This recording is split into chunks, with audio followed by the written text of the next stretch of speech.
Tiili a Piddig Ilocos Norte gagayon ken kakabsat babaen iti panangidadaulo ni Mayor Eddie Guillen ket agtultuloy iti panagprogreso na gagayon ken kakabsat. Iti kadagiti agundaway mga kaibigan ket madama nga may install wenno mararamid dagiti antena. Iti dito agbalinto nga P2P nga dito ket internet connection nga para kadagiti taga Piddig Ilocos Norte. Tiili a Piddig mga kaibigan ket adda dagiti kabanbantayan na ngem iti liderato ni Mayor Eddie Guillen mga kaibigan ket kalikagom na nga haan apaudi dagiti umili iti nasa o lugar iti biang ti internet world wenno iti biang iti digital platform mga kaibigan isud gapuna nga iti kadagiti agundaway ket madama iti panakararami dagiti antena nga dito ket agbalin nga pagalaan iti internet connections kadagiti barbarangay ken dagiti pageskwelahan iti Piddig Ilocos Norte mga kaibigan.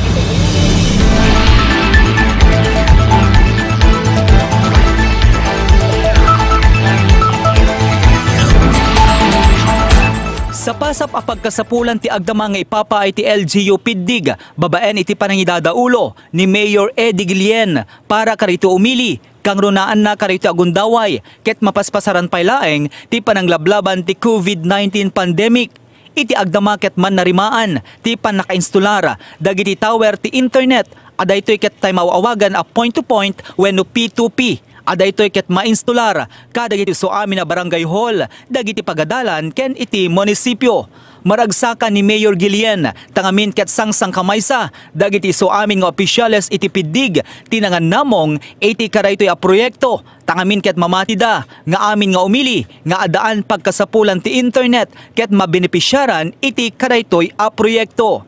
Sigon pay ken ni Mayor Guillen ket ti maysa akang runaan a kasapulan ti panagduraas ket ti pannakapaadda ti napigsa nga internet adaytoy ket iso iti maaramat tapnon ti kasta ket pangipakaamuan ken pangipakitaan dagiti napipintas a pasbasamak iti maysa a lugar pakairamanan ti pagkasapulan dagiti agtrabaho ken agad-adal iti karaytoy a panawen ti pandemya.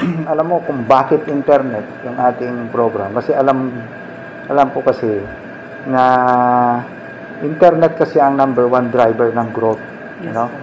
So, pag sinabi natin growth, hindi lamang sa tamang-tama pa yun, di ba? Distance learning, sa innovation, ano, competitiveness. Kapag may internet, ano ka talagang iba yung competitiveness mo, ano?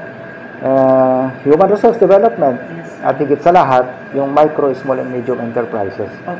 Kung magtatayo ako, nasa isip ko, bakit ako magtatayo ng public market na napakamahal? When in fact, pwede naman akong maglagay ng internet access na kung saan ang market ng ating mga constituency ay buong mundo na, di ba? Yes, po. So, ang daming pakinabang, ano, kasi tingnan mo, siyempre, alam mo, kinukwenta ko rin yan. Dati-dati, ang program ko, binibigyan ko ng 100 pesos yung mga students natin per week. So, sa within 1 month, 400 pesos per student. 1,000 yung binibigyan namin noon eh.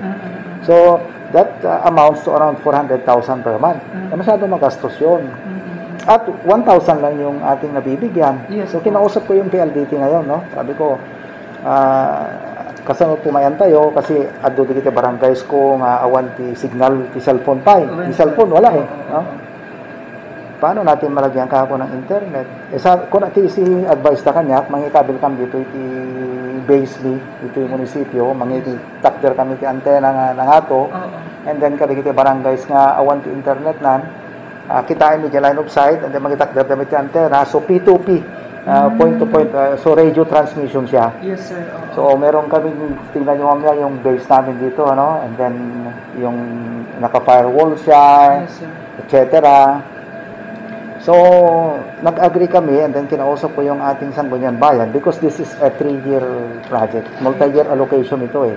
No? So, ibig sabihin, itong project na ito, babayaran namin for 3 years. Yes, sir. Yan. But, at the 4th year, bumabanton ati bayadan ni ata, you know, haan to beted. Kasla kumadete, damo nga plan mo ti smart, ikanda ka ti cellphone. Yes, sir. Iramraman do, di cellphone mo, bayada mo eh. No? Ganito no nalpas, di kontrata mo, nalaklakan to, di dito lang bayadang dapat din. Okay? So, ganun din kami. Kasi may antenna dyan, may mga radio transmission equipment, kompleto. Sakbay pa'y ana ipatungpal daytoy a proyekto ket addan dagiti na installaranen abar barangay ken pagadalan iti sentro ti Piddig nga itay kalabes ket naikabitanen dagitoy ti internet adaytoy ket madalanan ti fiber optic. Adda ngamin digitay ni barangays ken schools nga maabot DJ maabot iti fiber optics line. Adda yung fiber optics ti Piddig. So isupin mo namin nga pinakabitan dagitoy, no? So 50 ano yung kanya yung power niya ano siya 50 Mbps na iGate. So 50 Mbps yung nandoon sa mga barangays.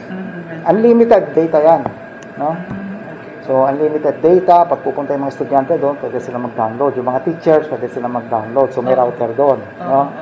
So inilagay namin sa mga schools, sa barangay hall, like in Abukay, no? Di Abukay mabatuhan na betenti Gayamat, Kallusa. Lumabang kayo kanina barangay, daamin internet dito. Ito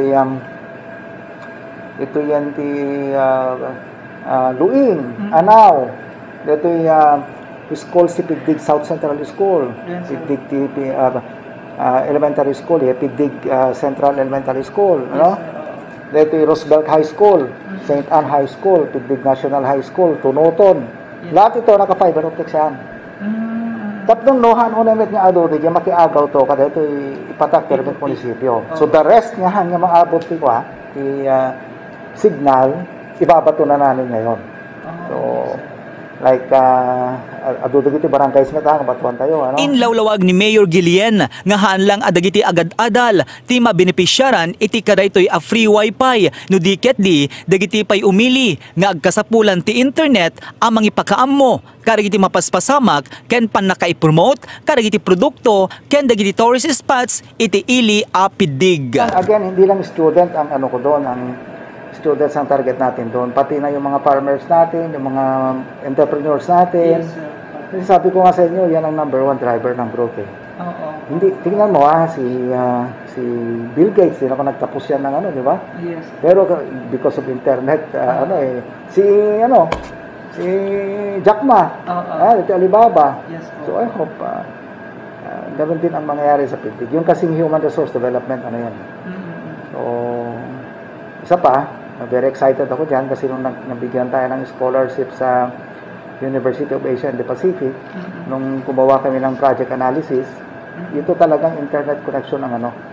Malaki yung tinatawag nilang Economic Internal Rate of Return, yung EIRR. Di ba pag gumawa ka ng FS, dalawa yan. Isang Financial Internal Rate of Return, tsaka isang EIRR, o yung tinatawag nilang Benefit of the People Return. Internet connectivity ang may pinakamataas na benefit of the people return. So kapag diyan ka nag-invest, siguradong malaki ang pakinabang ng constituency mo. So sir, dakkel dito yung mangpatalo iti ekonomiya ken iti environment iti Piddig ka ori dagiti ati iti nasulina kan lugaran ket mabalinda nga ipakita iti internet nga dito ket makita iti intero nga. Dagiti produkto da kasi among kala damit yun kasi la ko madigad do makat makapanunod dagla ko dati ito i-post dati internet. Dagla ko ti dagiti pugo dagla ko ti ba. Everything nandoon sa internet. Kung meron ka nun, nabibigyan natin sila ng chance na, instead nga mapanak agitak sa public market, nga takanin nila, nga ikak amin nga barangay, why not internet, di ba? Kasi itong internet, hindi lang yung farmer ang makinabang, hindi lang sa entrepreneur, kundi lahat makikinabang. Lahat naman may cellphone na, sir. Yes, of course, pati yung mga may kamag-anak sa abroad. Yes. Di makakatawag na sila wala na silang problema. Wala na silang problema sa loob. Pupunta lang sila doon, magkukonect sa internet namin. Tsaka malakas yung internet namin. Okay, sir. Maragsakan dagiti barangay officials iti karaytoy a proyekto ti local government unit tangamin ket daduma ket aglolos ti internet connection karagiti nasusulinek a barangay ti nasa a lugar ngem sigon iti maysa nga SK chairman ket napigsan ti internet connection da nanipod na installen ti nasa a free wifi. Since awan pa dito internet connection ni sir, sobra ti rigat na. Mas especially kasi ti amok namin nga pagapuan ti signal ket ti satellite or tower ti Vintar. Ide ti past few months lalo ket ag-an online klase sa giti estudyante. Ti internet connection ngamin ket aglulos. Okay po. So detoy ngarod narigat aglalalo tila nga minapig sa idtoy nga network is the smart or TNT. Actually han mi pa nga fully operational nga min detoy ka-open mi pa lang itang aldaw. So ti pa lang try nga naka-connect is the digitay barangay officials. As of now circuit okay met isuna na pigsa. So dakkel nga makatulong karigiti ag online class ken iti biyang ti dagiti komunidad tapno diga saket maipakita yun no anya dagiti adda nga pagsayaatan iti uneg ti barangay sir. Yes. Han lang not limited ti online classes isuna. Mabalin met digiti mai-promote digiti online selling. Lalo ket dati nga rod nang rugi ti pandemic narigat ti dati work. In behalf of the barangay council, with the leadership of our PB, Bongbong Agustin, agyaman kami unay, sir, for the free internet connection, aglalalo itang modern age tayo itan. Kasi with this pandemic, adutin apagtaran. For example, is the klase. Aglalalo itang online classes, modular learning lessons. Ket, for example, han nga matutukan digiti naganak. Ket, through this internet, mabalin mo nga i-google digiti kasapulan digiti estudyante. Aglalalo no di daan mo digiti lessons. In pegsamet ti panagyaman dagiti agad-adal ti ili a Piddig iti kadaytoy ana panunutan ni Mayor Eddie Guillen pakairamanan dagiti pada nga opisyales tangamin ko na dagiti estudyante ket makisayan ti gastudan tangamin ket imbes a pagludda ti daduma nga allowance da ket igatang dalatan dagiti daduma pay a pagkasapulan da nga agmodule. When sir kasi nakapsut signal ito'y sir dakkel nga katulungan data sir tapnon alisto lang ti pinagi-search sir digiti activities nga masapol mi gym module sir. Ken alisto lang han nga less hassle free no kwan sir. Kasi aglalo na Google kami ket nagkapsut signal iso dakkel katulungan talaga sir. Agyaman kami mayor ti deti nga inted mo nga programa sir kasi dakkel nga katulungan ti padang estudyante deti sir. Sapit agtultuloy pa iti serbisyum sir, kuti padak nga estudyante kenti umili pa iti Piddig. Da kami ngamin nga estudyante sir ket agklase kami everyday. Tapos adapi klase mi ti Sabado. So nga makalud DJ 100 nga lud mi pang 7 days DJ ngem no daduma nga min sir ket hanga umanay DJ aglalo no ag Google Meet kami ket hanga umanay DJ nga lud mi. Para kanyak sir dakkel nga tulong sir kasi nga da kaming estudyante imbus ko mga DJ paglud mi mas igatang mi ti pagkasapulan mi. Iso nga thankful kami datoy internet connection nga ited ni Mayor no para kada kami sir. Agyaman na kini Mayor kasi inted na dato yung opportunity kada kami nga adda libre nga internet wifi mi kasi dakkel nga tulong para kanya mi dito sir. Nagyaman met dagiti agpapaadal tinaso a lugar iti agtultuloy asapasa pa serbisyo nga ipapaay ni Mayor Guillen kadagiti umili ti Piddig Ilocos Norte. Maragsakan kami ta adda libre nga wifi ta mausar ti digita ube nga mausar da nga pagmodule da. Agyaman na kini ako mayor ta agtultuloy lata ti pinangkaskasa na kada kami ito'y pinagtultulong na kada kami. Okay. Ekit nasayaan isuna sir. Dakil mo ti yaman mi kanya na sir ti maitultulong na ito'y ayan mi kas mayor. So nga yaman kami ti nga da mailibre nga ited ni apo mayor nga free wifi sir. Yang yaman kam ti aduunay sir. In pasingked ti Mayor, ang mabantayan anaimbag ti panagaramat tinasao nga internet connection tapnon ti gastaket haan ang maabuso ti panagaramat dagiti umili. At baka amin usarin natin tapos ang tumit limit na dito siguro.